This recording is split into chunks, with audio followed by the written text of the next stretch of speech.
All right, hello everyone. I'm Patrick Grohar. For those of you who don't know me, and I'm at Children's Hospital of Philadelphia. I'll be presenting SARC037 on behalf of the study team, who I'll introduce throughout the talk. All right. So the goal of this study is to achieve the therapeutic suppression of EWS-FLI1 in patients. As most everyone knows in the room, Ewing sarcoma is absolutely defined and even diagnosed by the presence of the FET fusion, most commonly EWS-FLI1. This mutation occurs in a genetic background characterized by few other mutations, and those that do occur cooperate with EWS-FLI, it appears. And the dependence on this target has been known for more than 25 years by multiple independent studies, both in vitro and in vivo. It's been known for a long time that this is a transcription factor and therefore a challenging drug target, but about 10 to 15 years ago, a group of us, including my lab, a small group of labs, have taken on the challenge of drugging EWS-FLI, with the idea that if you were to achieve therapeutic suppression, responses should be quite clear. So more than 10 years ago now, we published that Trabectedin inhibits EWS-FLI, and the following year there was a negative phase 2 in Ewing's. And so we reasoned at that time if we could figure out exactly how the drug works to inhibit the fusion protein, then we could perhaps reintroduce the drug back to Ewing's patients with an appropriate combination therapy and with appropriate biomarkers. And so we did that. We published a series of papers that showed that the drug works to inhibit EWS-FLI by redistributing the protein in the nucleus to the nucleolus. And this triggers an epigenetic switch shown on the bottom in the middle there by chip sequencing data showing the accumulation of H3K9 trimethylation at the EWS-FLI target gene, NR-OB1. We also characterize a synergistic relationship with Irinotecan, where Trabectedin sensitizes to Irinotecan, and Irinotecan feeds back and amplifies the effects on EWS-FLI. And importantly for this talk and for this trial, we show that this was a very schedule-dependent activity requiring a threshold concentration of Trabectedin and not an AUC-type exposure, which was used in the negative phase 2.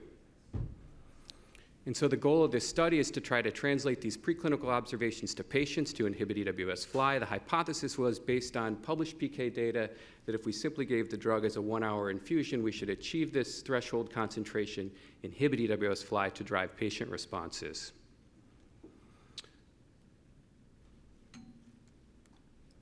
So we've made really good progress with the study. It opened during COVID, but we've now completed the phase 1, and I'll be presenting that tomorrow in a poster session from 1 to 4:30 and poster discussion at 4:30 to 6, so I would encourage you to come.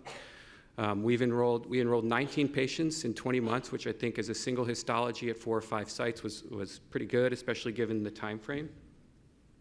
And based on the results in the phase 1, we changed from a phase 1 with an expansion to a phase 1 with a 2, with a Simon 2-stage design. We've now enrolled 9 of 18 patients on that in just 6 months and have moved to the second stage. The primary objectives for the phase 2 are objective response rate, and the secondary objectives are listed there.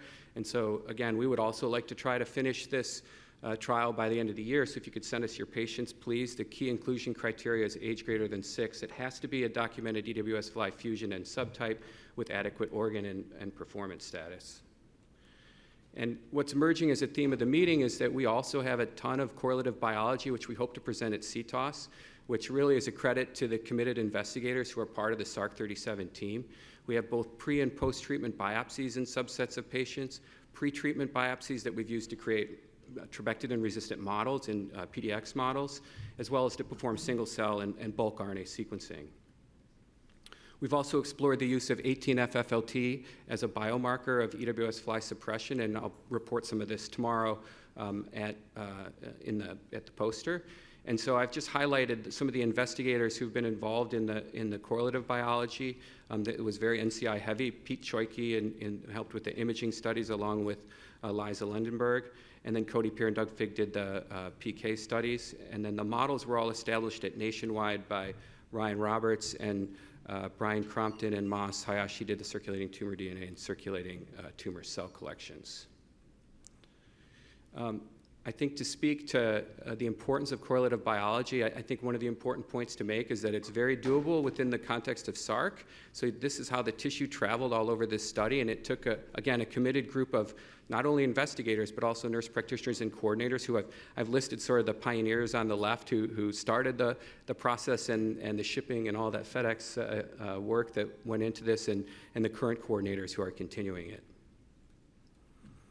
All right, lastly, I do want to spend a minute here and acknowledge the study team. You know, as a laboratory investigator, to have such a committed group of, world experts in sarcoma lineup behind your data is really quite an honor. And so I want to particularly highlight Rashmi Chugg and Denise Reinke, who helped write the original grant now 5 years ago. And shortly thereafter, John Glad from the NCI and Leo Mascarenas from CHLA jumped on board and really helped push this study along and recruited a nice young investigator from the NCI named Mary Frances Wedekind.